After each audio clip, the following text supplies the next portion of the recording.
Bismillahirrahmanirrahim. The selling price of a camera is Rm3,750. The retailer makes a profit of 24% based on selling price. A. Calculate the amount of gross profit and B. Calculate the cost of the camera. Okay, so sebelum kita nak solve soalan yang ni, kita kena identify dulu soalan ni dari topik apa. So, awak tengok term dekat dalam soalan ni, selling price, profit, and then ada gross profit, ada cost. So, ini dari topik retailing mathematics. Okay? So, bila kita solve soalan dari topik retailing mathematics, kita boleh lukis diagram macam ni. Belah kiri adalah C for cost, kanan adalah SP for selling price. Okay? And then, dari cost ni, biasanya retailer akan buat markup. Okay?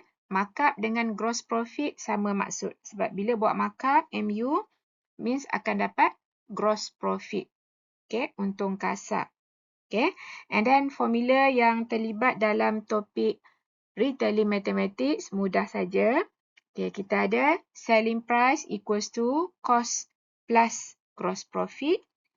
Oleh sebab gross profit dengan markup sama maksud, so boleh juga tulis selling price equals to cost plus markup. Okay, SP equals to C plus MU. Tapi dalam appendix, nanti akan diberi formula yang ni.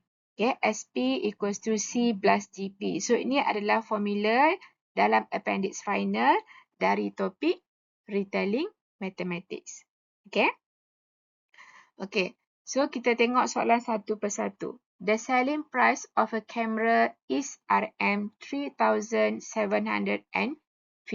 The word here is selling price. So, kita tandakan dengan SP. Okay.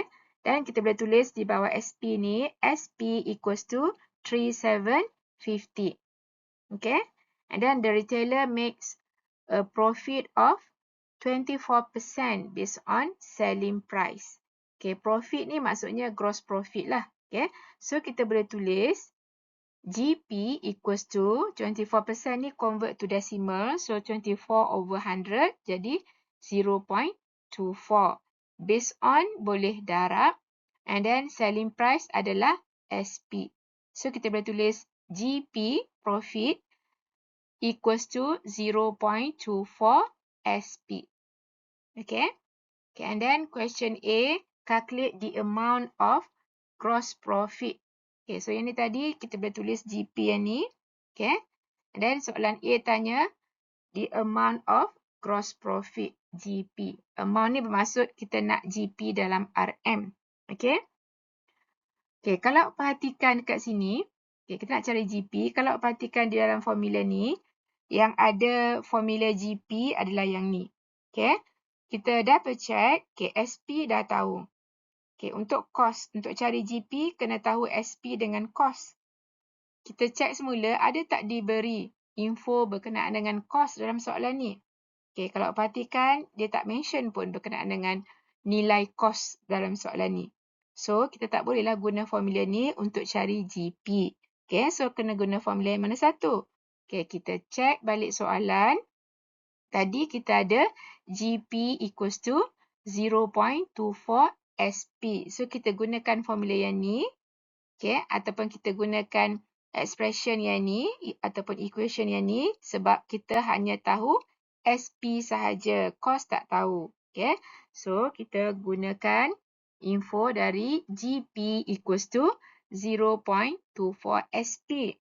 And then kita gantikan SP equals to 3,750. So, kita tekan je calculator macam biasa. Darabkan 0.24 and 3,750. So, dapatlah gross profit equals to RM 900.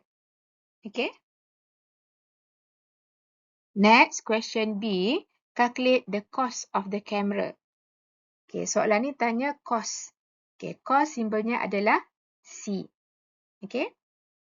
Okay, so kita boleh tulis, okay, untuk dapatkan nilai B ni nak cari cost, kita boleh guna formula yang ni. Kita ada SP diberi, and then GP dah tahu tadi, so kita boleh guna formula ni untuk cari cost. Okay. So we can use SP equals to C cost plus gross profit. Okay, kita gantikan nilai SP tadi adalah 3750 equals to cost yang kita nak cari plus gross profit tadi adalah 900. So nak cari C, kita perlu move positive 900 to left hand side. So akan jadi minus. Okay, so kita akan dapat. Okay, so bila kita minuskan tadi, 3750 minus 900. So, kita akan dapat cost equals to RM 2850. Okay, RM 2850. Okay.